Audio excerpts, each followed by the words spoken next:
Hi, I'm Mark. I'm a lead keeper out here at Brookfield Zoo. Today we're in the swamp building and I want to spend a little bit of time telling you guys about our Orinoco crocodiles. So we have one right here. I'm going to talk to you about Orinoco crocodiles in general at first and then some specifics about the two we have. So the Orinoco crocodiles are found in Colombia and Venezuela along the Orinoco River Basin and the Meta River Basin. At full size, these guys are the largest predator in South America. Nothing gets any bigger than them. At full size, they can range anywhere from 400 pounds to pushing 800-900 pounds, maybe even a little bit heavier. They'll get up to 12 to 14, 15, maybe even 16 feet long. So they're quite an impressive animal at full size. Like all crocodilians, these animals are exothermic, so they rely on their environment for their heat and to cool off. Where this one's laying right now, that is actually a heated peninsula. There is a heated element above it, so she's warming herself up. They'll do that after they eat. It helps speed up their metabolism to digest their food. When she gets too hot, she'll go into the water. That will cool her off a little bit. And that's kind of the cycle these guys go through in the average day. They tend to be more active at night, more nocturnal. So when you see them out here at the zoo and you see them just laying here, that's very natural for what they would do. In the wild, young ones eat small insects. They'll eat crabs, small fish. When they're large and they're full size, they will eat large mammals. They'll still eat fish. They'll eat things as big as capybaras. So definitely very formidable. If you look at them up at their head, they have about 68 teeth in their mouth. And they lose them over time throughout their lifetime. It's estimated that in their average lifespan, they may go through 3,000 teeth or more. So one's waiting to come in when they lose one. Right now, specifically about these two, they just turned 12 years old back in March. So their hatch date was March 26, 2008 down at Dallas World Aquarium. So they were bred in captivity. They've been with us now going on, I want to say, about 8 years. Right now, this one is, I would say, we haven't measured them lately, about 7.5 feet, and probably about 140, 150 pounds. In a little bit, when the other one comes up, she's actually larger than this one. I would put her closer to 180 pounds and probably closer to 8 feet.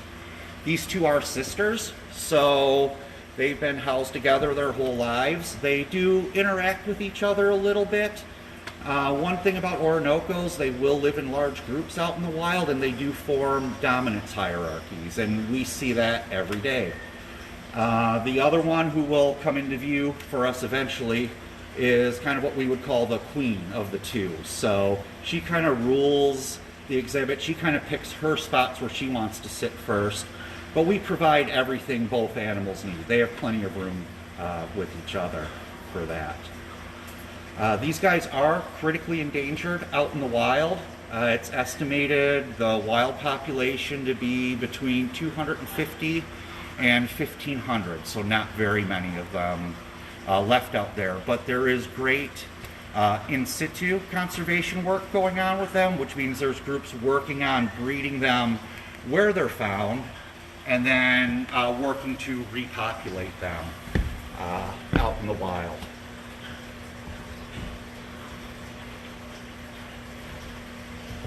So one thing we do with these guys, and there's a couple of reasons that we do it, is we actually do training with our crocodiles. A lot of people don't realize that you can do training. So I've got a couple props here to show you, and I'm not going to let her see her target pole. We use this as a target pole, and when we train, we use biscuits like this. They're actually formulated to meet the nutritional needs of crocodilians, and that would include alligators. And what these allow us to do is more repetition, which is very important with training. These 5 biscuits that I have here have about the nutritional value of a rat that we would feed them. So if they were going to get fed 3 rats one day, we could only have them do the behaviors we want them to do 3 times. With the use of the biscuits, we're able to get them to do it 15 times. So that's definitely an advantage when doing training. So what we do with the target pole, you can see here, we'll set it on the ground. I'll use my foot to be a crocodile head. We want them to come up and touch their nose to it and sit quietly. If they do that, we'll drop a biscuit to them. They get their reward, and then we'll move the target and have them walk over. We want them to do the same thing. Now, what happens if they don't sit quietly? Which, if you see little scrape marks on here, sometimes they don't do it.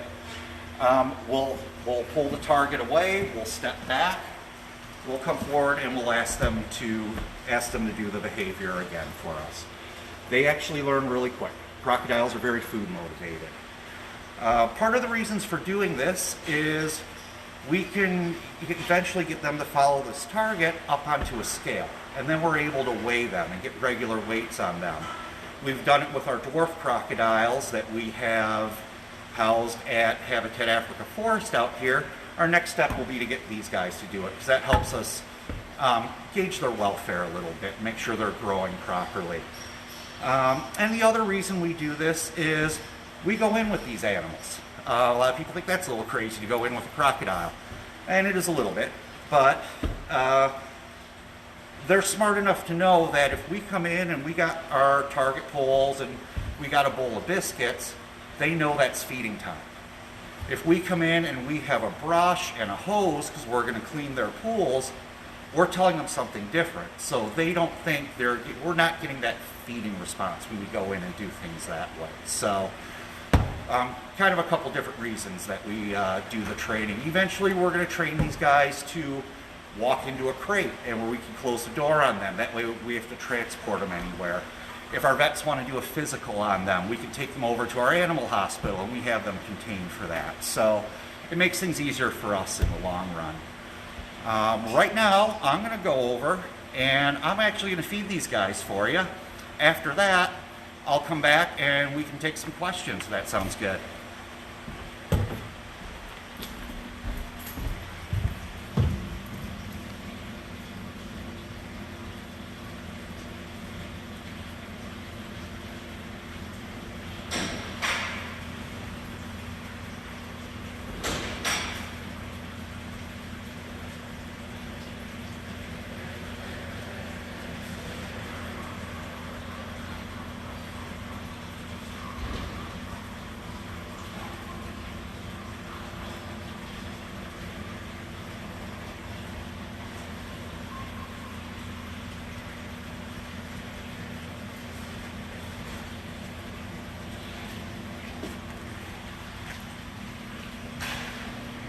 Hey guys, it's Lynette. I just wanted to let you know that the croc in the back there is Carlita.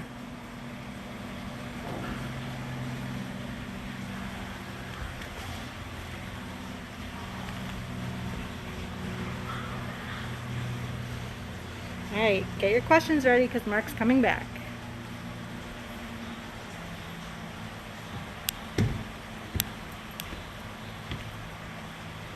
And I meant to mention this to you guys at the beginning. The one that came up over there, some of you, if you followed Carlita, the crocodile that did some blogging, that's her in the far back. And this is Buttercup here. Why? Because I thought it was kind of a funny name for a crocodile to have that. So if you guys have any questions, now's the time for them. How long do they live? How long do they live? Well, it's estimated between 60 and 80 years, so they're very long-lived amongst animals. Very similar to what a human lifespan would be. What do they eat?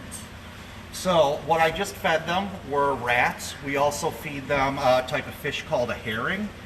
We feed them the biscuits, and that's kind of what their captive diet is made up of. Can you remind us how many teeth they have? So in this particular species, it would be 68. unless one had fallen out or broken off from grabbing onto a prey item or something like that. But 68 would be the normal amount. And you said their teeth fall out as they get older. How long does it take for a new tooth to come in? I would have to make an estimate on that it would be a matter of within a month or two, but it's not something where they're losing a bunch of teeth all at once, so it doesn't necessarily put them at a disadvantage. Do they ever get live fish in their water? So we tried live fish with them years ago, and they were actually scared of them. So we have not done live fish with them since. And honestly, the way these pools are, if they don't eat the fish, it wouldn't be the greatest thing to put a fish into. So even though that fish is meant to be food, we're still going to treat that fish as the animal that it is, and look at the welfare of even an animal who's going to get eaten. We pay a lot of attention to that as well. How often do they blink? Oh gosh, hard to say. Or I guess, how come they don't blink very often? So part of the reason is, and I should have mentioned this when I was talking a little bit about the crocodiles, they actually have a third eyelid. So they have two normal eyelids like we do, but then they have one beneath it that's actually clear. So when they dive in the water and their eyes are open, their eyes are actually still protected. So this third eyelid kind of helps hold the moisture into the eyes. And the other thing is blinking.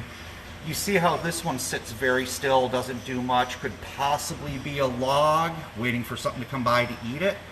Blinking would be a tell that that's an animal there, and it might keep something they want to eat from coming too close. So do they stay really still in order to attract prey? That's exactly what they do. When you see them floating in the water and you see just their eyes peeking up out of the surface, they're trying to act like a log that's out there and hope something's going to either swim close, come down to get a drink out of the water, or try to land near them. If it was something like a bird, they would maybe try to eat. So very much a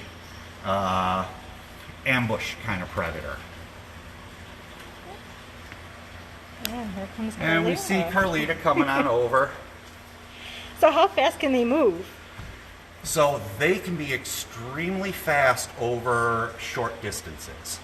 In running in a straight line for a short burst, I don't know that there's a human alive that could outrun one of them. That being said, because they're exothermic animal and their energy comes from their heat, and that dictates a lot, they can't sustain that run for a long time.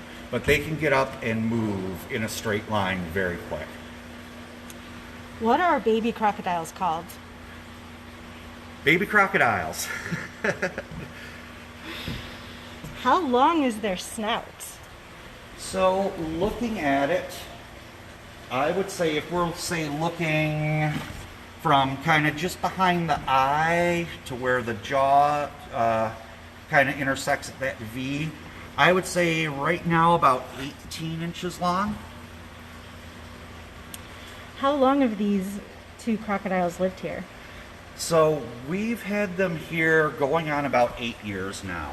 When we got them, they were quite small. They were maybe 4.5 feet when they got here. So we've watched them grow up a lot over the years, and we're looking forward to seeing them continue to grow. They've got a ways to go. They should each put on another 3 or 4 feet over time, and definitely put quite a bit more weight on it over that time too. How much do they eat?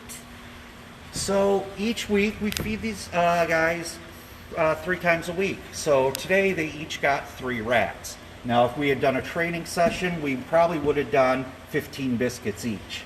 When they get fed the herring, we'll feed them 3 herring each. So I would say 6 rats and 3 herring each. If we do training, then we're substituting the herring or rats for biscuits. How long are their claws? So their claws are actually not exceptionally long. um, maybe an inch, inch and a half long. What do they feel like? So, I guess very different than you would imagine. I would almost describe it as kind of leathery, but if you look at their back and you can see kind of all those bumps, and you can almost see where it looks like it's almost armor, it actually is armor, and those are underneath, there's called osteoderms, which are bony plates, and that provides protection for them. So that's a little bumpy and rough, but their undersides and kind of the sides of their tail is actually soft and kind of smooth. Can you remind us where they're from? They are from Colombia and Venezuela, and they're found in the Orinoco River Basin and along the Meta River. How are they different from other crocodiles? Well, kind of, part of it is where they're found and then their size. They definitely get bigger than a lot of the other crocodiles out there.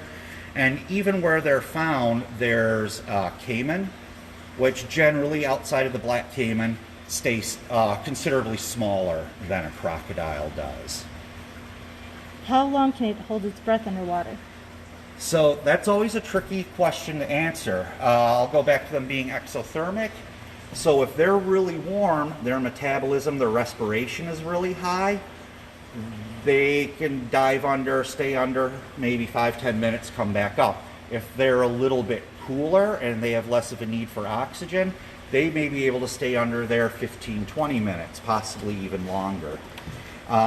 Here in the United States, where we have alligators that get pretty far north to where it gets cold, when that water is really cold and that pond hasn't frozen, they may stay under a couple hours at a time and come up, catch a breath, and then sink back under again.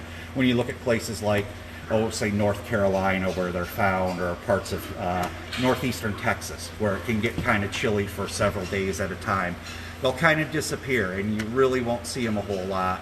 As soon as it warms up, they come right back out to get out in that sun. That sun's kind of their energy bank. So speaking of alligators, what's the difference between a crocodile and an alligator? So one quick way to look at would be the shape of the snout.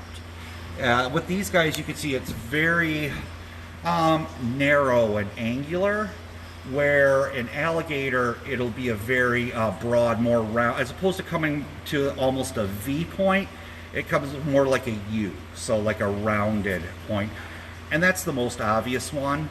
A little more, I guess, geographical thing is alligators are found where temperatures can drop below freezing at times. So our American alligators, the Chinese alligators, they can all take really cold temperatures. Crocodiles are found pretty exclusively in the tropical areas around the world. How many eggs can they lay at once? So the maximum would be upwards of around 70. Now that would be from a really large female. I would say on average we're looking 30 to 40 eggs at a time. Do they prefer to spend most of their time on land or in the water? I would say they split it about 50-50.